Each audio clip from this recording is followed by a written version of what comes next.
Hello students, welcome to my channel Step by Step Mathematics. Today I am start the chapter 3 data handling of class 7th. Let's start with the word data. What is the meaning of the word data?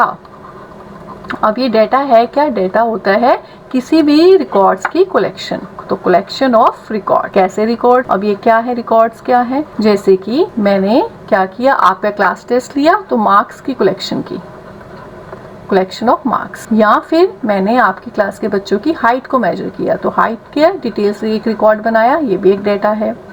और क्या हो सकता है? जैसे temperature है different cities का, temperature of cities at different time.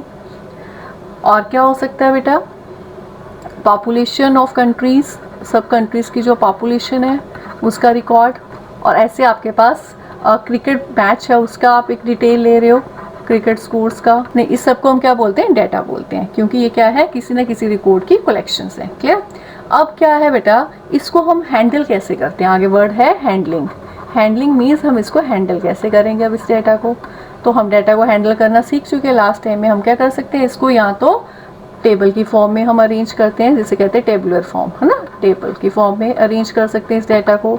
या हमने लास्ट टाइम क्या सीखा था? बार ग्राफ भी सीखा था, और एक क्या था हमें आता है? पिक्टोग्राफ। क्लियर? तो अभी तक हम ये सीख चुके हैं कि कोई भी डाटा को हम कैसे अरेंज कर सकते हैं, उसको टेबल की फॉर्म में, टेबुलर फॉर्म, बार ग्राफ या पिक्टोग्राफ की फॉर्म में अरेंज कर सकते हैं। इससे क्या होता है कि जो डाटा हम इकट्ठा करते हैं उसको स्टडी करना ईजी हो जाता है। एक एग्जाम्पल देखते हैं। जैसे कि एक टेस्ट लेती हूँ मैं आपकी क्लास का, तो क्लास के टेस्ट के मार्क्स आएंगे।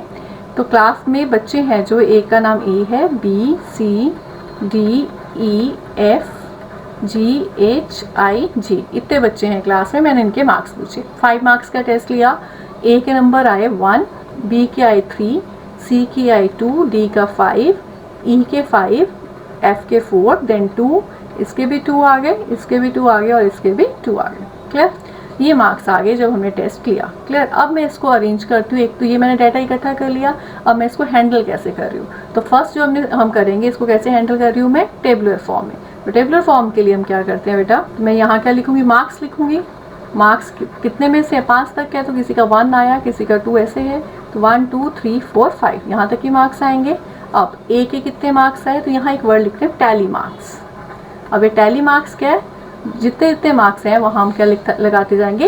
एक वर्टिकल लाइन्स खींचते जाएंगे। जैसे ए के कितने आए? 1, तो 1 के सामने एक वर्टिकल लाइन ड्रॉ कर दी। बी के कितने आए? 3, तो 3 के सामने एक वर्टिकल लाइन ड्रॉ कर दी। सी के कितने आए? 2, तो 2 के सामने 1, हमने एक वर्टिकल लाइन ड्रॉ की। डी और ई के दोनों के 5 5 हैं, तो डी के भी 5, ई के भी 5। क्लियर? और एफ के कितने मार्क्स हैं? 4। देन GHIJ सबके कितने हैं? जी के भी 2 मार्क्स हैं, एच के भी 2, और आई के भी 2। जब हमारी 4 लाइन्स लग जाती हैं और ये एक और बनानी है, 5th लाइन बनानी होती है टैली मार्क्स में, तो हम एक डायगोनल ड्रॉ करते हैं ऐसे करके। तो इसका एक क्या बन जाता है? बंडल बन जाता है। तो 5 के लिए हम क्या बना देते हैं? बंडल बना देते हैं। मानो आगे 6 होता, एक और 2 मार्क, एक और किसी के 2 मार्क्स होते तो हम आगे करते। तो इसको हम रीड करते हैं 5 + 1 6। क्लियर? तो ये जो हम टैली मार्क्स बना रहे हैं, कौन सा मार्क्स कितनी बार आ रहा है, इसको हम क्या बोलते हैं? फ्रीक्वेंसी। कि 1 मार्क्स कितने बच्चों को आया? एक बच्चे का। 2 मार्क्स कितने बच्चों के आए? 5, 3, 1, 4 मार्क्स 1, और 5 मार्क्स कितने बच्चों के आए?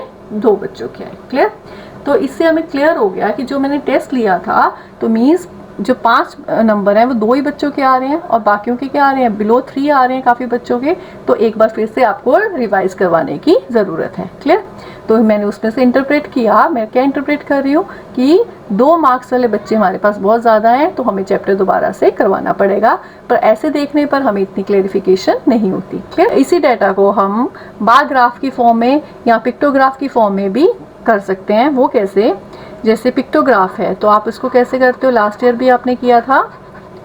यहाँ पे लिखा student name, name of student, आगे क्या लिखोगे? Mark. This symbol indicates 1 mark. Clear? और यहाँ आप नाम लिख लें, जैसे ए है, बी है, सी है, डी है, सो 1 है। तो ए के कितने मार्क्स है? 1, तो यहाँ एक 1 सिंबल बना देंगे। बी के कितने मार्क्स है? 3, तो यहाँ ऐसे कितने सिंबल्स बना देंगे? 3 बना देंगे। सी के कितने हैं? 2, और डी के कितने हैं? 5। क्लियर? तो आपके पास क्या आएगा? ये कौन सी शेप? ये आपका क्या बन गया? पिक्टोग्राफ। क्लियर? ऐसे आगे सो 1 करेंगे जे तक। अब इसी डेटा को आप बार ग्राफ की फॉर्म में भी रिप्रेजेंट कर सकते हैं। अब बार ग्राफ में हमें इस डेटा को बनाना है, तो हम बार ग्राफ में क्या होती है बेटा, एक्स एक्सिस होती है और वाई एक्सिस होती है। उसको बनाते हैं x axis, this one is the y axis. अब क्या करेंगे, यहाँ पर हम मार्क्स लिख लेते हैं। यहाँ हम क्या लिखेंगे, मार्क्स कितने हैं, 1 2 3 4 और 5। और बच्चों के नाम क्या, ए बी सी डी। तो पहले ए के कितने मार्क्स हैं, 1। तो ए को एक हम इक्वल डिस्टेंस पर ये बार बनाएंगे और यहाँ पे अंदर क्या लिख देंगे, ए। क्लियर। अब इक्वल डिस्टेंस पे अगले यहाँ पे पॉइंट्स लगा लेंगे इक्वल डिस्टेंसेस पर, या ग्राफ पेपर होता है उस पर आप इक्वल डिस्टेंस पर ये सारे पॉइंट्स लगाएंगे। देन नेक्स्ट है आपके पास बी के कितने मार्क्स हैं, 3। तो यहाँ 3 तक आप इसको लेकर जाएंगे। ये 3 है आपका यहाँ, तो आप इसको 3 तक लेकर जाएंगे, तो ये आपका क्या आ जाएगा, बी। क्लियर। ऐसे ही सी के कितने मार्क्स हैं, 2। तो उसको 2 तक लेकर जाएंगे, इस पॉइंट को कहाँ तक लेकर जाएंगे, 2 तक। तो ये आ गया आपका सी। ऐसे बाकी पॉइंट्स को आप शो करेंगे। ऐसे रिप्रेजेंटेशन करने पर क्या हो रहा है, ज़्यादा क्लैरिटी हो रही है रिकॉर्ड्स की कि हाँ भाई ए के मार्क्स कम है एज कम्पेयर टू बी, और सी के मार्क्स भी कम है as compare to B. Clear.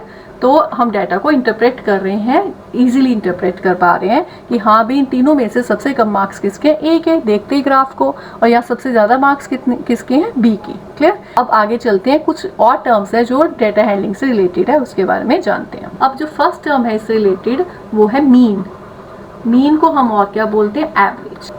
अब किसी भी डाटा का जो मीन है वो कैसे निकलता है, या एवरेज कैसे निकलता है, जितना सम आएगा डाटा का, तो सम ऑफ ऑब्जर्वेशंस या sum of data upon total number of observations, उससे हमें क्या मिलेगी, डाटा का मीन मिलेगा। हमारे पास ये डाटा था, तो ऑब्जर्वेशंस यही है कि हाँ ए के मार्क्स 1 आए, बी के marks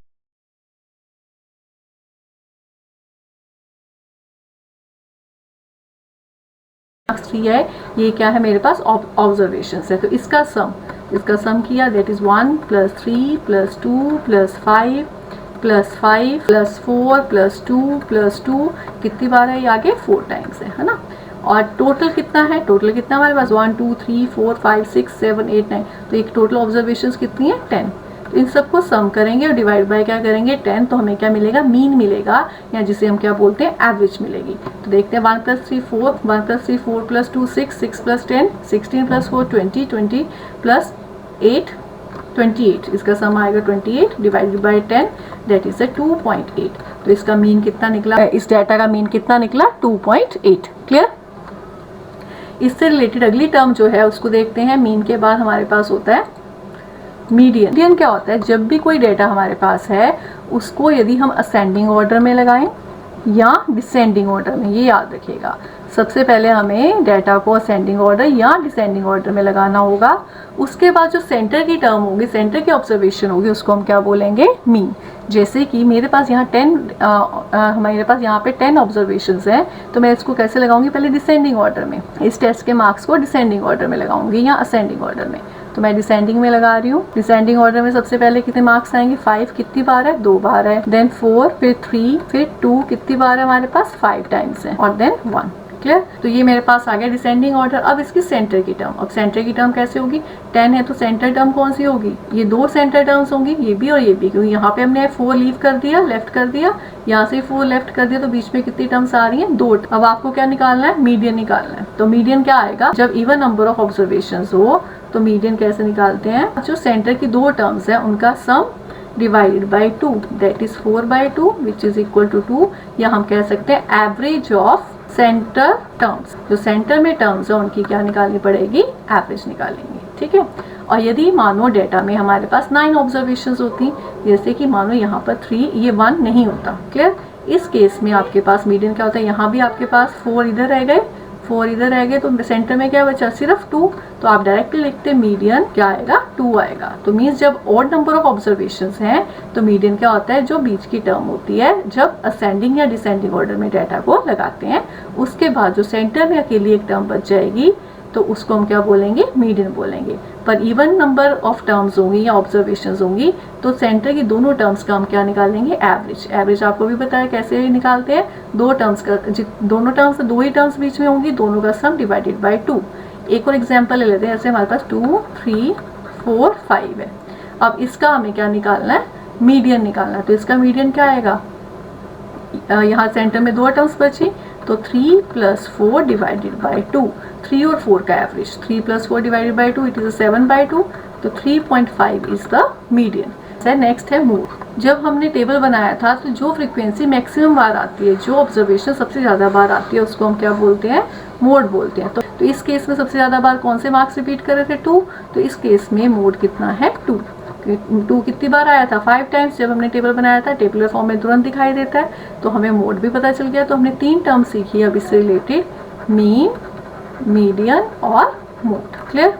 I hope you understand the introduction of data handling. In next video we will start the exercise 3.1. Thanks for watching my video.